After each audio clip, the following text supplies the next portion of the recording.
Rapsodi hidupku sempurna dengan Rapsodi. Shalom saudara dan saudari sekalian, bertemu lagi kita dalam program Rhapsody of Reality TNI Malaysia.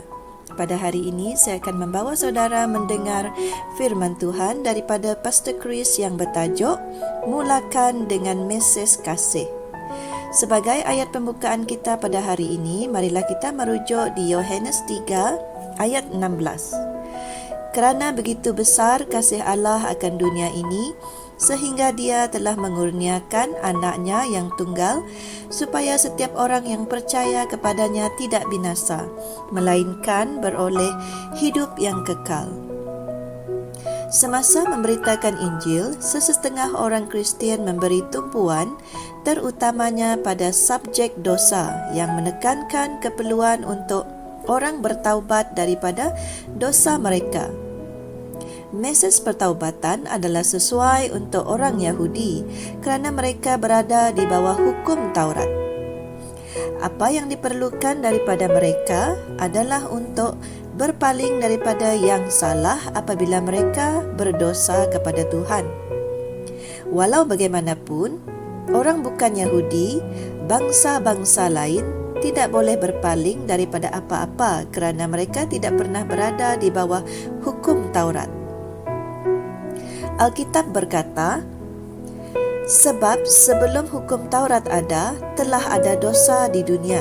Tetapi dosa itu tidak diperhitungkan kalau tidak ada hukum Taurat. Roma 5 ayat 13. Tetapi kemudian Alkitab berkata, kerana semua orang telah berbuat dosa dan telah kehilangan kemuliaan Allah. Roma 3 ayat 23. Ini termasuk kedua-dua orang Yahudi dan orang bukan Yahudi. Jika orang bukan Yahudi tidak melanggar hukum Taurat itu kerana ia tidak diberikan kepada mereka, maka di manakah dosa mereka?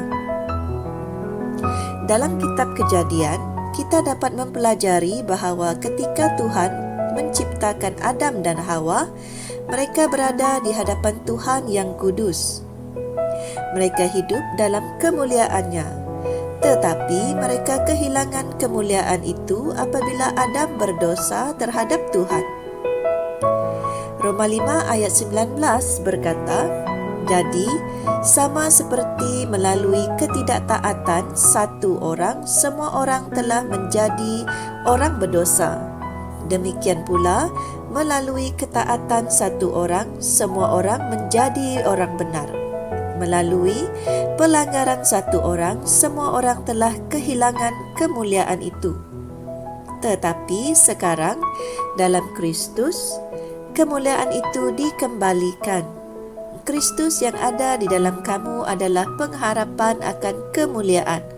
Kolose 1 ayat 27. Haleluya. Inilah sebabnya cara pendekatan kamu terhadap Injil tidak sepatutnya bermula dengan isu dosa. Sebaliknya, ia harus bermula dengan mesej kasih. Itulah kuncinya. Begitulah cara Yesus melakukannya dalam ayat Injil pembukaan kami. Kasih adalah motivasinya. Perhatikan dalam ayat itu bahawa dia tidak mengatakan apa-apa tentang dosa. Itulah Injil Kristus. Ini adalah mesej kasih dan mesej kehidupan.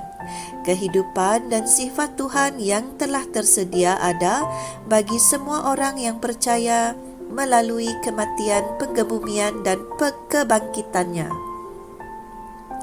Baiklah saudara, sebagai penutup, marilah berdoa bersama dengan saya. Ya Bapa, terima kasih atas kasih-Mu yang dinyatakan, didedahkan dan diterima oleh ramai orang di seluruh dunia yang mendengar dan menerima Injil Yesus Kristus yang sebenar dan menerima anugerah kebenaran. Hari ini mereka mengalami kasih-Mu yang teguh dan kekal dan kemuliaan kasih karunia-Mu dalam nama Yesus. Amin. Sebagai renungan tambahan, saudara dan saudari bolehlah merujuk di Yohanes 3 ayat 16 AMPC dan juga 2 Korintus 5 ayat 19 hingga 21. Sampai di sini saja perkongsian saya untuk kali ini. Sampai berjumpa lagi. Tuhan memberkati. Kami percaya saudara-saudari semua telah diberkati dengan perkongsian firman dari Rhapsody Reality. Bagi sesiapa yang ingin menjadikan Yesus Kristus sebagai Tuhan dalam kehidupanmu, kamu boleh mengucapkan doa ini bersama dengan saya. Ya Tuhan Allah, aku mempercayai Yesus Kristus, Anak Allah yang hidup dengan sepenuh hatiku.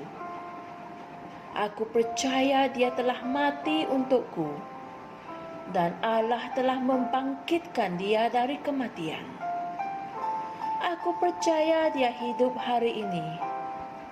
Aku mengaku dengan mulutku bahwa Yesus Kristus adalah Tuhan dalam hidupku mulai dari hari ini. Melalui Dia dan di dalam nama-Nya, aku mempunyai kehidupan yang kekal. Aku telah dilahirkan semula. Terima kasih Allah kerana menyelamatkan jiwaku. Aku sekarang adalah anak Allah. Haleluya. Tahniah, sekarang kamu telah menjadi anak Allah. Untuk apa-apa sebarang pertanyaan atau untuk mendapatkan lebih banyak maklumat mengenai bagaimana untuk bertumbuh sebagai seorang Kristian, anda semua boleh hantar mesej di akaun Facebook kami atau email kami di tni.msia@gmail.com. Sekali lagi, tni.msia@gmail.com. Tuhan berkati Anda semua.